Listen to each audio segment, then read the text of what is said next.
And welcome to The Verdict. Mick Cornett with Kent Myers. Glad you're with us. We're here every week meeting interesting people and dealing with topical issues, and a serious subject today, but one that I think is very appropriate. Well, it is. We're going to be talking about bullying and what goes on in public schools and in homes, and how to control it, how to deal with it, and very importantly, how to report it if it happens. All right, we'll discuss bullying today on The Verdict. We'll be right back.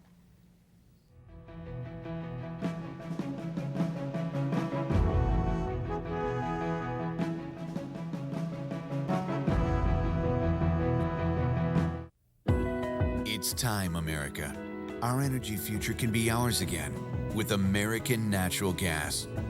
We have an abundant, affordable supply, unrivaled anywhere. $1 billion a day for importing foreign oil isn't just a statistic, it's an opportunity. 30% lower greenhouse emissions isn't a pipe dream, it's a choice. Now is the time. Chesapeake, America's champion of natural gas. Wilsey, Meyer, Eatman, Tate. We're accountants. We do taxes, business valuations, estate planning, and consulting. And we're right here in Oklahoma, working with the owners of small and medium-sized businesses. Steve Wilsey and Stuart Meyer have the resources and the experience. Wilsey, Meyer, Eatman, Tate in Oklahoma City and Tulsa.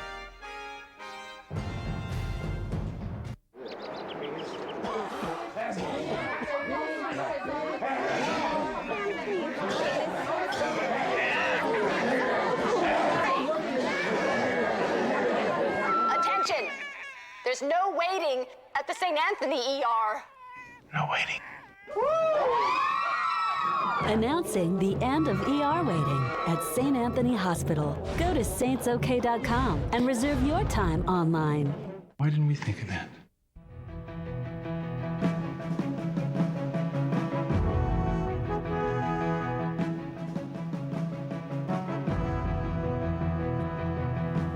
Welcome back to the set of The Verdict. Mick Cornett with Kent Myers, and Kent's going to introduce today's guest. Today, we're really pleased to have Gayle Jones join us as our guest. Gayle is the director of the Title IV Safe and Drug-Free Schools program for the Oklahoma Department of Education. She's an Oklahoma City native. She graduated from Oklahoma City University, taught elementary school at Wilson Elementary School, the Wilson Wolves. For a while, for many years, she's been active in presenting programs around the state on violence prevention to both educators and parents. The last 12 years, she's been presenting programs on preventing bullying to, once again, to educators and parents. She leads Oklahoma's anti-bullying effort, which is in high gear now, and we're really pleased she joined us to talk to us about it. Welcome, Gayle. Thank you. Glad to have you. Welcome to The Verdict. Thank you. Now, you're here to talk about bullying in schools. Is this an issue that's very prevalent in today's society? Unfortunately, yes. As I was thinking growing up, it used to be that the home and the school and the church were kind of on the same team. And I didn't see two people locked in a cage beating each other up on TV for entertainment.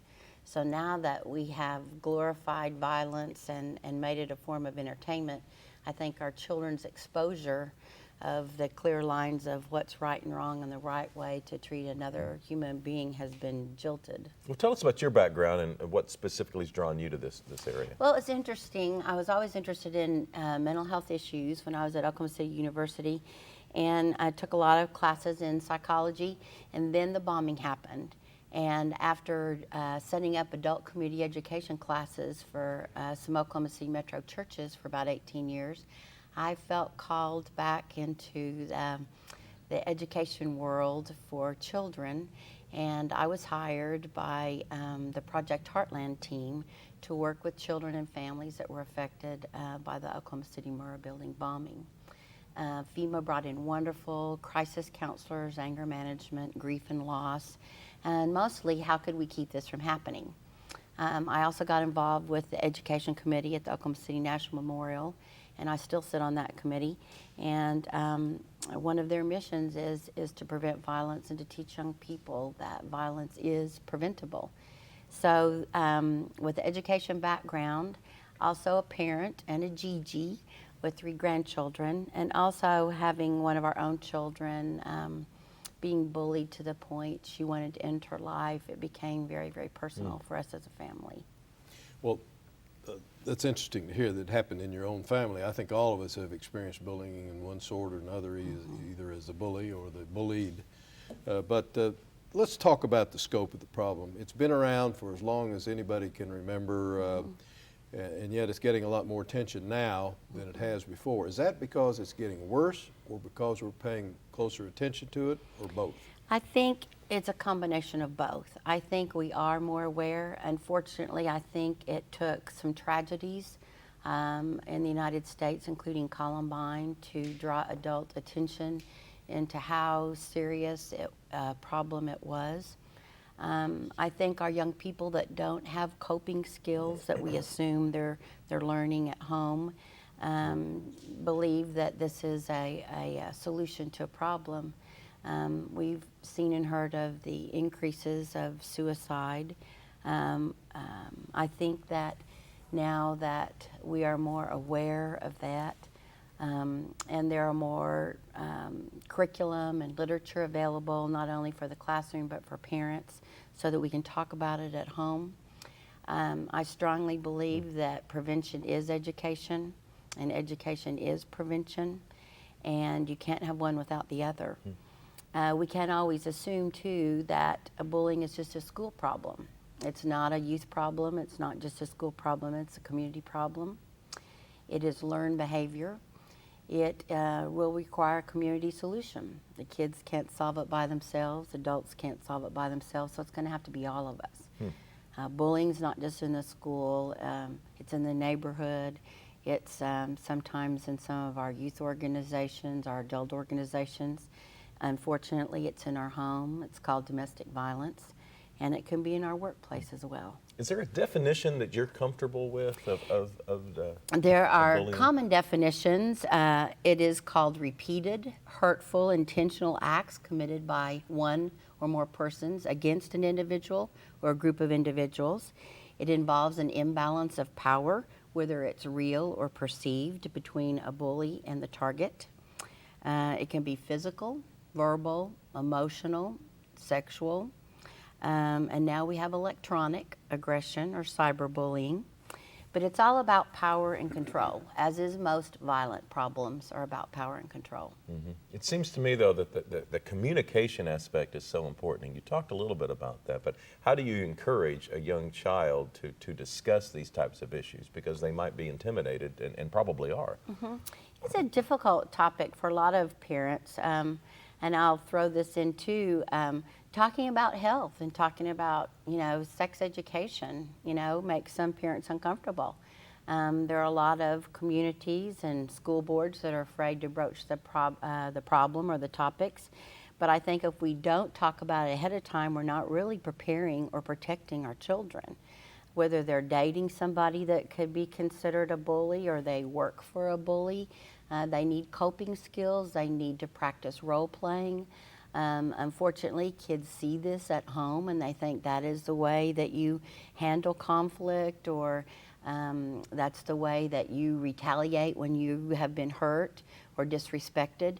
So children model and imitate our adult behavior. Let me ask you a two-part question, and we'll just do it one part at a time. Are there indicators to a parent or a supervisor that somebody, either their child or somebody under their supervision, is being bullied and is the victim? And what are those indicators? Absolutely. In fact, we made a little card here at the State Department of Ed. If your child is being bullied is on the front, and if your child is a bully. Well, that's the second. That's where I was going second. So go right ahead. Well, some of the signs I think we should look for, both as parents and as teachers, educators, Boy Scout leaders. Are children reluctant to go to school or certain places? They're silent about what's happening at school. It's very difficult to admit that someone is harming you. There's frequent lost or damaged possessions that the children may have, including lunch money. They may be having academic problems. They're withdrawing from some of their friends or their regular routines. They may be exhibiting signs of low self-esteem. We mentioned social isolation. They may have the same signs of depression. quiet, remaining in their rooms. Some of the signs of bullying are very similar to depression, and we can't ignore them. The rule of thumb is if you see some of these signs and they exist more than 2 weeks, then it's a good thing to have a counselor, or not necessarily maybe a parent, but someone that a child feels comfortable talking to that can be objective about the situation. No parent wants to see their child hurt. And sometimes we come out with our, fighting gloves on too, and that's not necessarily the best way to solve the problem.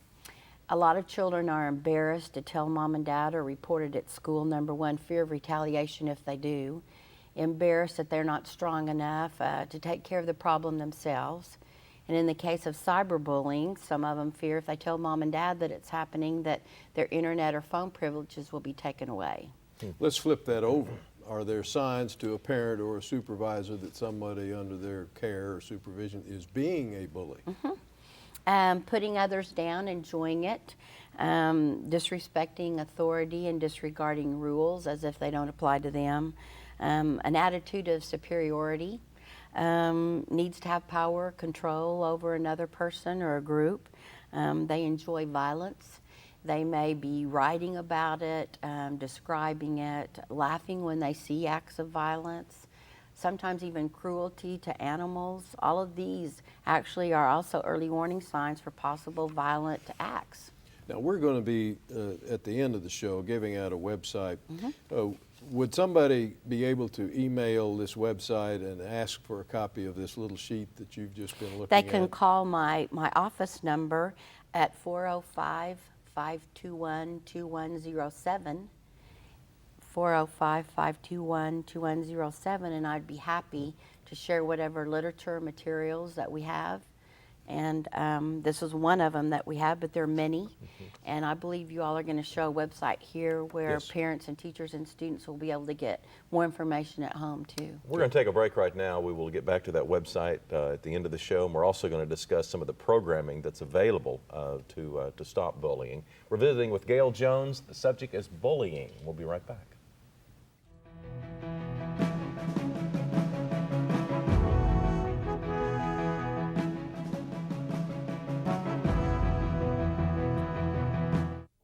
The thing that has made the most sense for me is realizing that I am still an educator, and that is what I do at the Chickasaw Nation.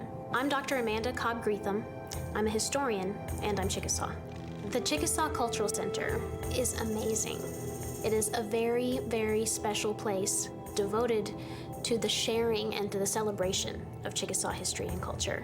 State-of-the-art technology, exhibits that are not like anything I've ever seen. The Spirit Forest is incredible, and you feel as if you have actually just walked into a forest with huge trees all around you. It's timeless, and yet it's sort of also representative of our time depth, to really just sort of reach through time and touch the past. By the end of the exhibits, you really have a sense of Chickasaw cultural and political resurgence, and the extent to which we are a healthy, dynamic, and vital tribe today. Chickasaws have always been an inclusive people. This is something for the whole community and for the state of Oklahoma. Every time our country imports energy, we're saying we've lost confidence in our own. But Oklahomans know, under the land of the free lies the energy to be brave. Advanced technology has led to vast discoveries of oil and natural gas that have doubled America's supply estimates. Using one well to do the work of 10 in half the time, we're proving that America's best answers will always come from inside our borders. Oklahoma's oil and natural gas industry, advancing our state, empowering our nation. When you have something important to communicate, it becomes clear that there's a lot of competition for your audience's attention. So how can your message stand out and actually resonate with your audience? Legal Graphics has the answers. The team at Legal Graphics will work with you to plan, design, and even test your presentation to ensure your message will be heard and remembered.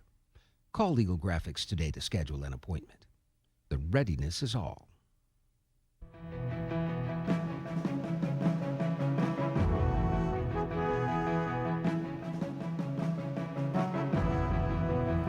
Welcome back to the set of The Verdict. Mick Cornett with Kent Myers, and our guest, and Gayle, is talking about bullying. And why don't you take us through a few of the examples of some of the calls and reports that have come into your office? You know, there's a saying, hurt people hurt people. And the schools are dealing with a lot of emotionally and physically and socially hurt young people. Parents are concerned, will my child feel safe and be safe in the school environment? And unfortunately, when there are instances and they do tell the child's teacher or the child's principal and they don't feel like the school has handled it or the bullying is still occurring, those calls usually come to our office at the state agency. And we're happy to share resources and strategies, but because this is a local control state, and local policies have to kick in there and be implemented and enforced, we cannot override from the state level policy unless they have disregarded a state or a federal law or regulation. So we try to inform. We offer professional staff development for training, but that's name calling, it's hazing, it's freshman initiations, it's dating violence, it may be sexual harassment, it may be a student is bullying a teacher or administrator feels bullied by a parent. But predominantly the calls we come in that call in are parents who are fearful for their children, who don't want to go to school because they're afraid of what they're going to receive there. Let's talk about a call that would come in from a parent, and you do whatever you need to do to have some comfort that it's a valid complaint. What then do you do? Do you contact the school, or what action do you take? In some cases, you know, there's two sides to every story. I try to get information from the parent or the caller. I usually email or give them some resources to start some discussion at home. I let them know that the Bullying Prevention Act and the Oklahoma School Security Act are listed on our website, so that if they do, I hope, have conversations, a sit-down conversation with the principal, school counselor, the child's teacher, that they are well informed when they go. Yes, we do contact the school. We ask if they would like for us to come out and do a professional staff development for their teachers and their support staff. I think the most important thing is learning to identify what it is and not just passing it off as kids will be kids or that's just a part of growing up.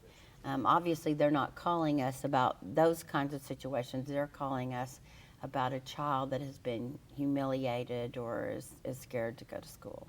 What are some of the bullying prevention efforts that are going on right here in the state of Oklahoma? Well, there are a lot of neat things. One in particular was started this last summer by some kids in a program at OSU OKC, and they got in touch with the Smalley family who lost their 11-year-old son this year, and they attribute it to bullying.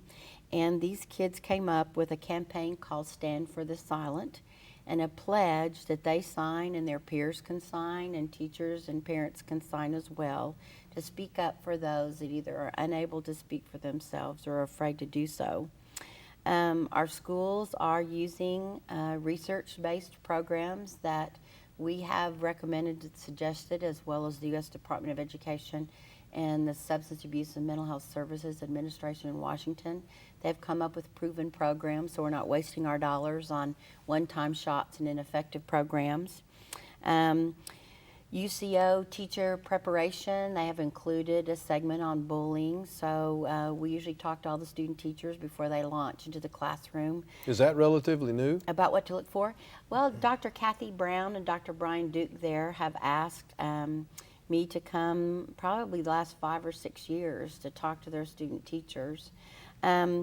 We talk to PTAs. In fact, I'll be talking to the Deer Creek PTA tomorrow night. I'll be talking to 50 new school superintendents tomorrow morning. So we're trying to get the word out, because information is education, and this is a way to prevent it. I think there are some people that are lawsuit happy, and we want to keep them as well informed of what steps can be taken long before you get to that point. We have a book that I know is important to pass out. It's called Protect Your Child from Bullying. I think we have a shot of it. How can people get this book? I think it's available in local bookstores, Amazon.com. The author, Dr. Alan Bean, is doing quite a bit of work and training in Oklahoma. He's talked to parents, teachers, and staff. He was just here this past week in Bartlesville. We want parents to have these conversations at home before their children are going to school and repeat them throughout their dinner table conversations or the ride in the car. Especially important is talking about texting and thinking before you press the send button or pass along something that you've heard that may be harmful or hurtful.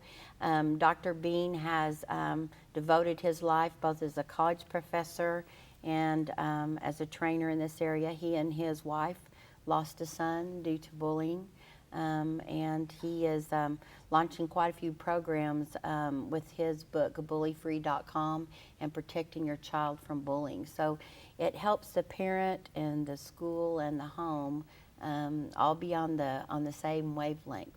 But that book we just looked at is primarily designed to help parents. Yes, but I strongly hope that educators and school administrators will read it as well. We're all parents, whether they're biological or adopted. I think we're responsible for all the children, whether they live under our roof or go to our school. Let me ask you, bullying is probably present at every level in school in one form or another. Are there different ways you address it in the lower schools or the early grades than in high school, for instance? Well, we suggest it start in preschool, and there are curriculum for preschool through grade 12. It's never too early to talk about it. Do you talk about it in early childhood education? Absolutely. Just talking about self-respect and tolerance and diversity with people that are different than we are, that think differently than we do. I think it's important. It shows that it starts in elementary school, it greatly increases in middle school, a slight decrease in high school, but it becomes a different kind of bullying there, which frequently is sexual harassment. I don't think that's something that we really talk to our children enough at home. It's very serious. It's against federal and state laws, and but it's never too early to start talking. And you know, a parent is a child's first teacher and most influential teacher. So we need to be well informed before we launch them into the school or into the community. And if we're not informed, how do we inform our children, or how do we protect them?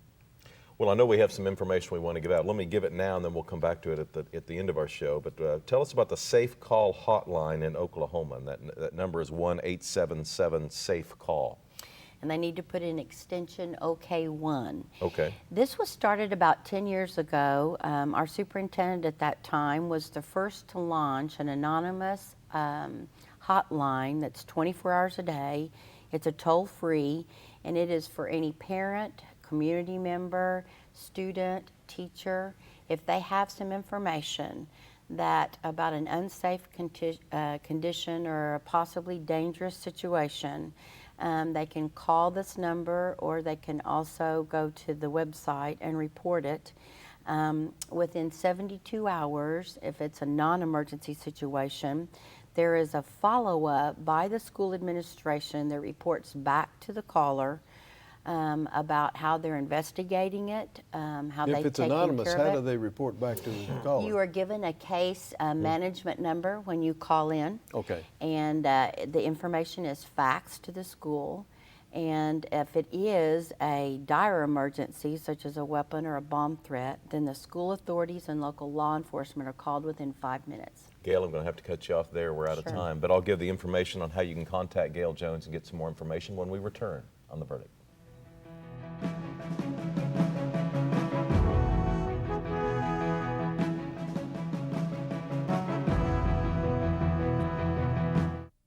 All children deserve a life of hope and love, but sometimes they experience a life of pain, neglect, and abuse. When that happens, each child deserves all the quality assistance and representation that can be offered in our legal system.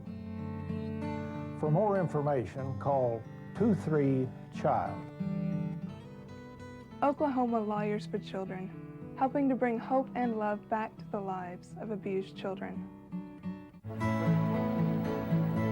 The good life comes naturally to Tulsa, where nature's beauty is matched with an eye for aesthetics. A legacy of neighborhoods graced with lawns and landscaping and handsome homes. A place that seems to have patented an ideal lifestyle. Bank First is loyal to the quality of life Tulsa assures its citizens, to the priority placed on education, culture, and growth. Loyal to builders who transform raw land into residential charm.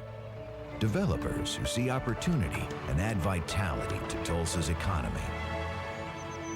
Bank First serves both enterprise and private lives that need a loyal partner. It's how we help nurture this city's very good life. Bank First. Loyal to Oklahoma. Loyal to you. In Oklahoma, we enjoy a high quality of life due to good, well-paying jobs. Commercial real estate professionals play a significant role in bringing new businesses and investments to Oklahoma. The commercial real estate community has come together to market Oklahoma's commercial properties nationwide through a free public website, okcommercialproperty.com. We are invested in keeping Oklahoma strong and growing because economic development ensures quality of life. The Journal-Record is pleased to be a sponsor of The Verdict. The Journal-Record, since 1903, the best source of Oklahoma business news and legal information. And for almost 30 years, Oklahoma political, government, and business leaders have turned to the McCarville Report for accurate, reliable, inside information. Visit the McCarville Report online.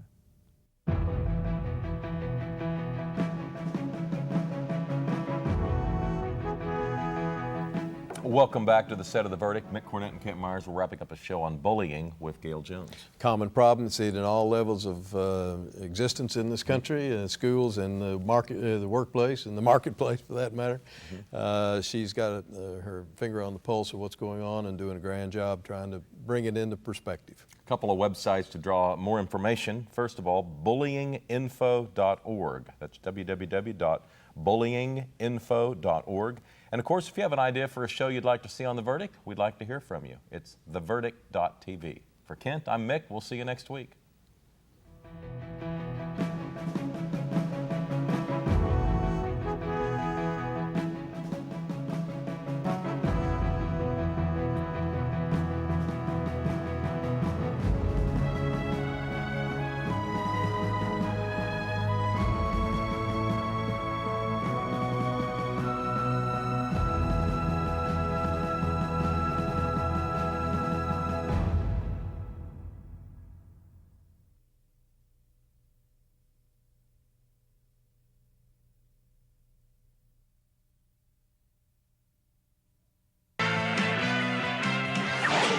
The preceding program was produced exclusively for the Cox Channel.